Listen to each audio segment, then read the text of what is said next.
Hello viewers, welcome to my YouTube channel learn with Joy. তো আজকের ভিডিওতে আমি তোমাদের সাথে ক্লাস 7-এর থার্ড ইউনিট টেস্ট 2025 সালের গণিতের একটা স্কুলের প্রশ্নপত্র শেয়ার করব।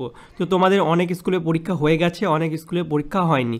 তো যাদের পরীক্ষা হয়নি, আমি যেসব স্কুলে পরীক্ষা হয়ে যাচ্ছে সেই প্রশ্নপত্রগুলো তোমাদের সঙ্গে শেয়ার করছি, যাতে যাদের পরীক্ষা কেন হয়নি তারা এই প্রশ্নপত্রগুলো প্র্যাকটিস করতে পারে এবং তোমরা কিন্তু এখান থেকে প্রচুর অঙ্ক কমন পাচ্ছ। তো দেখতে পাচ্ছ রবীন্দ্র বালিকা বিদ্যালয়, এই স্কুলের প্রশ্নপত্রটা আমি তোমাদের সঙ্গে শেয়ার করব। এই স্কুলে পরীক্ষা হয়ে গেছে, তো তোমাদের সঙ্গে আমি প্রথম থেকে শেষ পর্যন্ত পুরো শেয়ার করব। তোমরা এই প্রশ্নগুলো ভালো করে প্র্যাকটিস করবে। যেগুলো ভাবছো তোমরা পারবে সেগুলো একবার করে দেখে নেবে, যেগুলো ভাবছো পারবে না সেগুলো ভালো করে লিখে কিন্তু প্র্যাকটিস করে নেবে, তাহলে কিন্তু তোমাদের পরীক্ষাও ভালো হবে। ঠিক আছে, যেগুলো পারবে না সেগুলো তোমাদের ক্লিয়ার হয়ে যাবে। তো দেখো, প্রথম থেকে শেয়ার করছি। 70 নম্বরের পরীক্ষা 2 ঘন্টা 20 মিনিট সময় দিয়েছে। বিভিন্ন স্কুলে বিভিন্ন সময় দিচ্ছে, সেটা কোনো বড় ব্যাপার না। তো কী কী অঙ্ক দিয়েছে একটু দেখো। তোমাদের প্রথমে একের দাগে হচ্ছে এখানে 5টা প্রশ্নের উত্তর করতে হবে 1 নাম্বার করে। তো প্রথমটা দিয়েছে a প্লাস বি তার হোল স্কোয়ার সমান সমান a square plus 6a plus 9 হলে বি এর ধনাত্মক মানটা বার করতে হবে। তো ওখানে দেখো a প্লাস বি হোল স্কোয়ারের সূত্রটা আমরা দেবো। a প্লাস বি হোল স্কোয়ারের সূত্র কি? a square plus 2ab plus B square, আর এদিকে এটা ছিল, তাই না? সমান সমান দিয়ে এটা ছিল, তো আমরা দুপাশে কেটে দিই, এদিকে স্কোয়ার এসি স্কোয়ার কেটে যাবে। ঠিক আছে, তাহলে এখানটা আমরা কি পাবো? 2ab সমান সমান কী পাবো? 2ab সমান সমান 6a পাবো। তাহলে এখানটা a কেটে গেলে কি পাবো? b সমান সমান 6/2, অর্থাৎ b সমান সমান 3 পাবো, অর্থাৎ 3 হয়ে যাবে আমাদের সঠিক উত্তর। আর যদি মাইনাস মানটা চাইতো তাহলে বি স্কোয়ার সমান সমান এখানে কত হতো? বি স্কোয়ার সমান সমান 9 হতো, অর্থাৎ বি সমান সমান এখান থেকে প্লাস মাইনাস √9, অর্থাৎ প্লাস মাইনাস 3 পেতাম, অর্থাৎ +3 আর -3 উত্তর হতো, কিন্তু ধনাত্মক চেয়েছে বলে +3 হবে আমাদের উত্তর। খুব ইজিভাবে তোমরা পেরে যাবে, আমি যতটা পারবো তোমাদের আমি দেখিয়ে দিচ্ছি। তারপরে দেখো, যে সুষম বহুভুজের ঘূর্ণন প্রতিসাম্য কোণ 60 ডিগ্রি তার বাহু সংখ্যা। তো 60 ডিগ্রি দেওয়া আছে, কি তোমাদের হচ্ছে ঘূর্ণন প্রতিসাম্য 60 ডিগ্রি, বাহু সংখ্যা বার করতে হবে। একটি সুষম বহুভুজের ঘূর্ণন প্রতিসাম্য কোণ থিটা হলে তার সূত্রটা কি? 360 ডিগ্রি বাই এন। এন হচ্ছে কি? বাহু সংখ্যা, আর এখানে থিটা তোমাদের 60 বলে দিয়েছে। তাহলে 360 ডিগ্রি বাই এনটা আমাদের বার করতে হবে। তাহলে এখান থেকে আমরা এন সমান সমান কী পাবো? এখান থেকে এন সমান সমান আমরা পাবো হচ্ছে এন সমান সমান এনটা এখানে যাবে, 60টা এখানে চলে আসবে। তাহলে 360 ডিগ্রি বাই 60, অর্থাৎ পেয়ে যাবে হচ্ছে 6। কাটাকুটি করলে 6, অর্থাৎ বাহুর সংখ্যা হয়ে যাবে হচ্ছে 6টি। খুব ইজি অঙ্ক। তবে নিচের কোণটি সূক্ষ্মকোণ। দেখো, সূক্ষ্মকোণ হচ্ছে সেই কোণ যার মান হচ্ছে কি 0 থেকে 90 ডিগ্রি পর্যন্ত হয়, অর্থাৎ শূন্যের বেশি এবং 90 ডিগ্রির কম হবে। থিটার মানটা হচ্ছে কত? কোণের মানটা হচ্ছে 0-এর কম, 0-এর বেশি, 90 ডিগ্রি থেকে কম, অর্থাৎ এমন কোণটা আছে, এই 86 ডিগ্রিটা আছে। খুব ইজি এগুলো। তো তোমরা সূক্ষ্মকোণ, সমকোণ এগুলো সব পড়ে রাখবে। তারপরে 4টা দেখো, 3টি সমরক বিন্দু দিয়ে কটি ত্রিভুজ অঙ্কন করা যায়? সমরেখ বিন্দু দিয়ে 3টি যদি সমরেখ বিন্দু থাকে, একটাও ত্রিভুজ অঙ্কন করা যাবে না। ঠিক আছে, তারপরে দেখো বলছে এক বর্গ ডেসিমিটার, 1 বর্গ ডেসিমিটার সমান সমান কি? দেখো, 1 ডেসিমিটার সমান সমান কত? 1 ডেসিমিটার সমান 10 সেমি, অর্থাৎ এর বর্গ করে দিচ্ছে, অর্থাৎ 10। বর্গ ডেসিমিটার, বর্গ মারা মানে কি? এটারও বর্গ হবে, অর্থাৎ 100 হয়ে যাবে, 100 সেমি হয়ে যাবে, 100 সেমি, 100 বর্গ সেমি, 100 বর্গ সেমি হয়ে যাবে।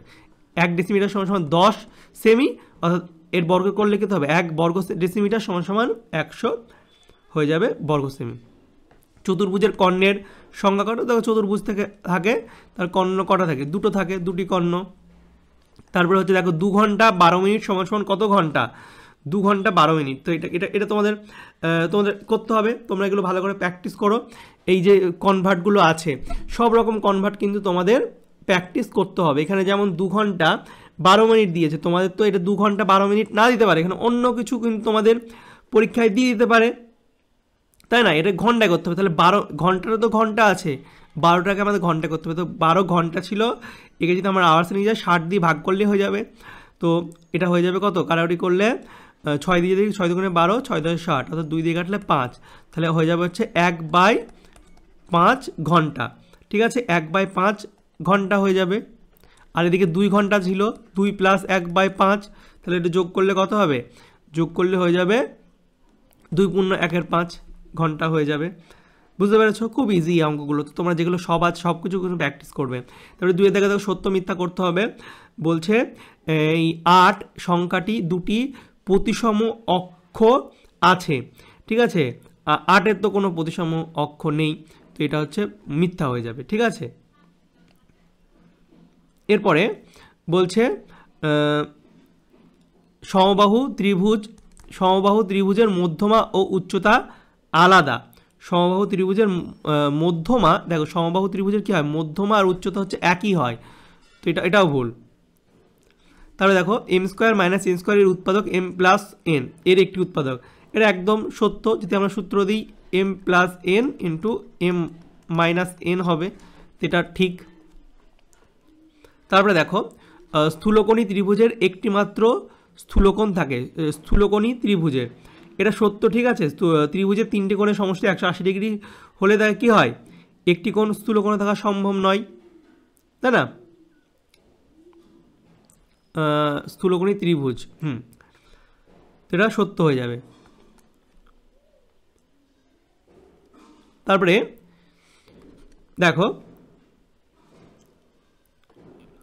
x - 1 = -1 হলে x এর মান হবে 2, তাহলে x - 1 = -1, তো x এর মান কি 2 হবে? সলভ করে দেখতে হবে। তাহলে x = কত হবে, এটা ওদিকে গেলে প্লাস হয়ে যাবে, তাহলে 0 হবে, 2 হবে না, এটাও মিথ্যা,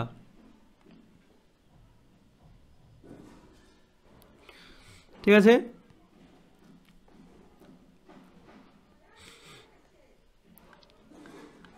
এক মিনিট, এটা তোমাদের মিথ্যা হবে, ঠিক আছে? কারণ স্থূলকোণ মানে কি, স্থূলকোণ মানে হচ্ছে 180 ডিগ্রির বেশি, এটা হবে না, থাকতে পারে না, কারণ 3টে ত্রিভুজের সমষ্টি তো 180 ডিগ্রি, তো এটা হবে না। যাই হোক, তারপরে দেখো, তারপরে হচ্ছে গতিবেগ একই থাকলে সময় ও দূরত্ব সরল সমানুপাতি, এটা হচ্ছে সত্য। তো এগুলো মোটামুটি আমাদের হলো। তারপরে হচ্ছে শূন্যস্থান পূরণ কিছু আছে, ভিডিওটা আমি বেশি বড় করব না, এবার তোমাদের প্রশ্নগুলো জাস্ট দেখিয়ে দেবো যতটা পারবো। তো দেখো, তো এবার দেখো এই সূত্র দিয়েই জাস্ট হয়ে যাবে এগুলো। 3-এর দায়ে কী বলছে, শূন্যস্থান পূরণ করতে হবে, তাহলে a + b² = এটা দেওয়া আছে, ঠিক আছে? তাহলে এটা আমাদের সূত্র, যে আমরা কি জানি, a + b² = কি, a² + 2ab + b² এবং a - b, এটা হচ্ছে a + b² এর সূত্র।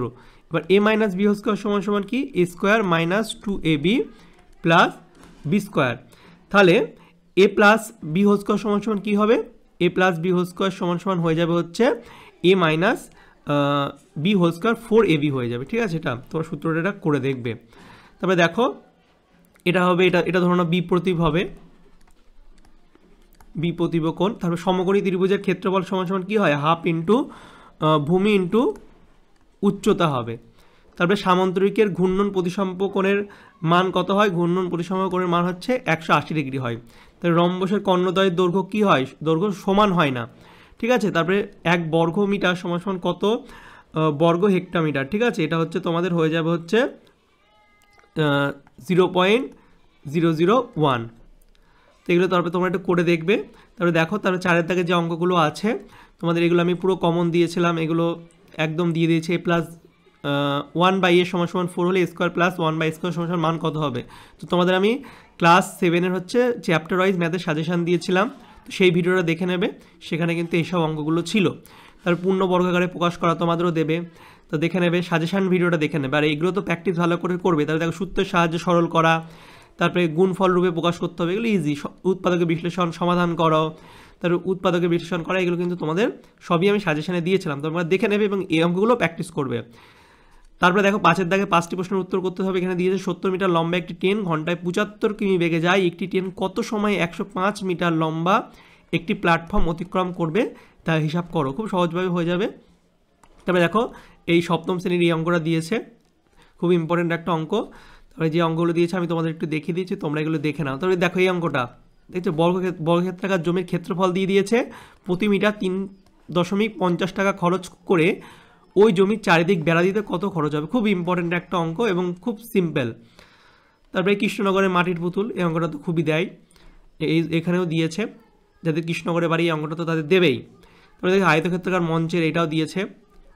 তারপরে দেখো তোমাদের এখান থেকে স্কেল ও কম্পাসের সাহায্যে নিচের চিত্রগুলো অঙ্কন করা দিয়েছে। অঙ্কন চিত্র অবশ্যই দিতে হবে, যে কোনো 3টি প্রশ্নের উত্তর করতে হবে।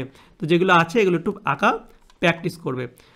তো এই ছিল তোমাদের ক্লাস 7-এর অঙ্কের প্রশ্নপত্র, পুরোটা শেয়ার করলাম, যতগুলো উত্তর পারলাম আমি করে দেওয়ার চেষ্টা করলাম, ভিডিওটা বেশি বড় করব না। এর মধ্যে থেকে যেগুলো উত্তর দিইনি তোমরা উত্তরগুলো কমেন্ট করে জানাবে, ঠিক আছে? আর ভিডিওটি ভালো লাগলে অবশ্যই লাইক কমেন্ট শেয়ার করবে, চ্যানেল নতুন হলে চ্যানেলটিকে সাবস্ক্রাইব করবে। আর তোমরা যদি কোনো সাবজেক্টের অন্য কোনো সাবজেক্টের সাজেশন ভিডিও বা প্রশ্নপত্র লাগে সেটা আমাকে কমেন্ট করে জানাবে, আমি তোমাদের সব কমেন্টই পড়ি। তাহলে তোমরা যেমন কমেন্ট করবে আমি কিন্তু তেমন ভিডিওই বানিয়ে দেবো। তো চলো বাই, দেখাবে তোমার সঙ্গে পরের একটা ভিডিওতে। Thank you for watching my videos.